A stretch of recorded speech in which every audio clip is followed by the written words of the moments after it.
The Cupra Formentor is the very first car of Seat's new performance brand Cupra, which they built and developed on their own. It is a so-called crossover SUV, and of course it looks very, very sporty. Yes, it is a Cupra.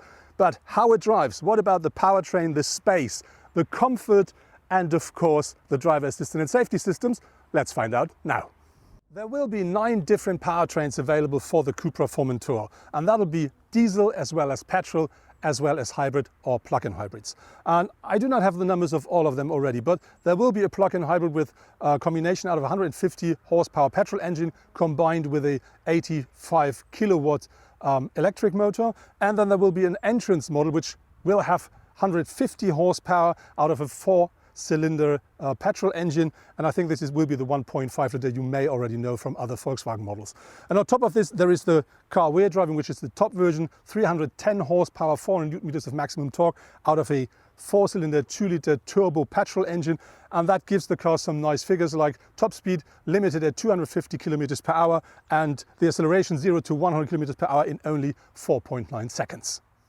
Talking about practicability, the Formentor offers standard compartments in the doors at the front, driver and passenger side as well. And then you do find the center console, because we do now have a shift-by-wire system, no longer a big gear shift knob. So that means we do find a slightly bigger compartment to the right of the shift-by-wire system and a smaller one at the left-hand side, and then you do find 2 cup holders here and an adjustable armrest. And at the very front you do find 2 USB-C ports, and there are another two at the rear of this center console. And you do find quite large compartment, which also is the place where you can put the optional wireless charging for your mobile devices. The Cupra Formentor offers a maximum boot size of 450 liters, but that's not for our car, because this is the 4-wheel drive version. This is the figure for the front-wheel powered cars. Our car with a 320 horsepower petrol engine only offers 420 liters of maximum boot capacity. And then there is the plug-in hybrid, which will arrive a bit later. That then only offers 345, because the battery must be placed somewhere. While we're standing here at the rear of the car, just some figures regarding towing. So if you want to tow something with the car, you can of course have the towing hook. That costs you about 320 euros. And then our car is allowed to tow as a maximum 1.8 tons. With the rear seats folded down, the Cupra Formentor offers a maximum load volume of up to 1,475 liters. The Volkswagen Tiguan R can take about 200 liters more with a maximum of 1,655 liters. A BMW X2 M35i offers up to 1,355 liters, and so about 100 liters less than the Cupra. The 2-liter 4-cylinder turbo engine inside of the Formentor really makes a great job. It delivers 228 kilowatts or 310 horsepower, 400 newton meters of torque, and that is combined with a 7-speed DSG gearbox and pushes the power to all 4 wheels. And with that you can really have great fun driving the car sporty, do cornering, but on the other hand you can also drive the car quite easy and just enjoy the countryside. And by the way, that provides the car with quite some nice numbers, because the top speed is reached at 250 kilometers an hour, and it accelerates from 0 to 100 kilometers per hour, 60 miles per hour in only 4.9 seconds. But if you say that's not enough for me, you may have to wait a bit more, because I heard some rumors that there will be a bigger engine which then has 5 cylinders, and I would expect this is the Audi one. You may know it already from the RS3, and that then should offer 400 horsepower. There will be up to 9 different powertrains available for the Formentor, and to give you an idea which one are the big ones and which ones are the less powerful ones, the big ones will then be named Formentor VZ, because VZ is the short version of Veloz, and that's the Spanish word for quick. Inside of the Formentor, the colors black, grey and copper are dominating. And we talk about the materials. You do find soft touch here at the upper parts on the dashboard as well. If you go a bit lower here at the front of the dashboard, you find something that looks a bit like wood. And then you have glossy grey here or glossy black here around the infotainment. And then of course you do find copper everywhere. So it's here at the air outtakes, which are very nicely 3-dimensional. You will of course find loads of it at the steering wheel, for instance the Cupra logo. We have these extra instruments down here with the circles. We have these small bars here, and of course you do find copper stitching everywhere inside of that car. Even a tall person like me is sitting very comfortably in the front seats of the Formentor. They come as standard as bucket seats with integrated headrests. And I can tell you they offer loads and loads of support, and they are still comfortable. When we talk about space, I can tell you I sit perfectly here. I have loads of space above me. I can adjust the steering wheel the way I want, and I can really say this is a comfortable place to sit in even for a long while. And how about the space behind me? We're going to find out while having a short stop. So that is my short stop to see if I can sit behind me in the Cupra Formentor. The car features a wheelbase of 2.68 m, so that should be sufficient. Let's see. So getting in is quite easy. And as you see, I do have space in front of my knees. I do have about that amount of space above my head. And I think for a compact SUV, that's more than sufficient. If you're looking for standard round instruments inside of the Formentor, you will not find any. And the same is if you're looking for buttons and knobs. That car is featuring as standard a 10.25-inch full digital cockpit. And this not only provides you with different view types, like the Formentor type with a big ref meter in the middle, it also provides you with the opportunity to adjust it the way you want. So you can, the sight left and right, adjust with different information, like I have the G meter on the right hand side, and left hand side I have the power information, but I can also choose stuff like actual consumption overall range and all that stuff. So it's completely something that completely can individualize the way you want. When we talk about the infotainment, that comes as standard with a 12-inch touchscreen. And this really is the center control of the whole Cupra. You can work here with your climate control, you can work with your sat-nav and all the other stuff. And the important thing is you can configure it the way you want. So you may remember we did it with the Seat Leon. So you can choose how your home screen should look like. You will of course find live data like traffic information, like information about petrol prices and all that stuff. When we talk about buttons and knobs, as said, nothing in the car. Below the infotainment, you do find slider and touch sensors. And when you look at the light panel left under the steering, this is similar to the one that we already know from the Volkswagen Golf, which is also only sensors. At the rear of our Cupra Formentor, you can really see how sporty that car is. One good example are these massive shoulders, which really puts the car very solidly on the road. Then you do find this massive rooftop spoiler and this very narrow black window at the rear of the car.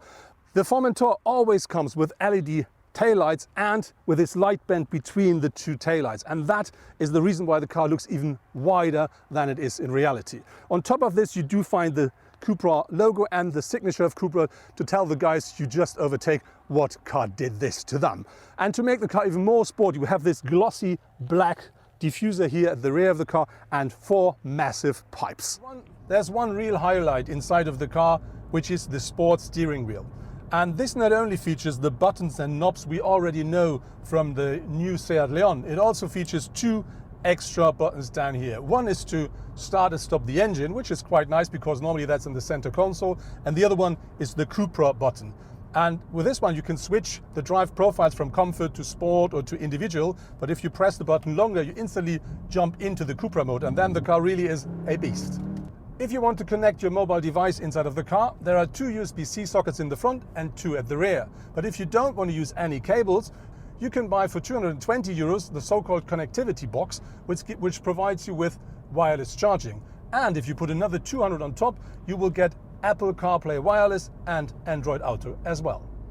The Cupra Formentor costs from 43,950 euro onwards, and that's not cheap money, but the car not only comes very well equipped regarding to power, it also comes very well equipped regarding to everything it has on board. Here you find a list what is on board, and only the highlights will be in that list. But I give you some examples. You will find the bucket seats, you will find the sports steering wheel, you will have the digital cockpit 12-inch touchscreen, you will have the ambient light, you will have a heated steering wheel, and so on and so on and so on. And I think of course you can put some stuff on top. For instance, if you want leather interior, that costs you about 1,500 euro. If you want the big sunroof, that's about 1,300. And there are some minor bits and pieces, but that really is it.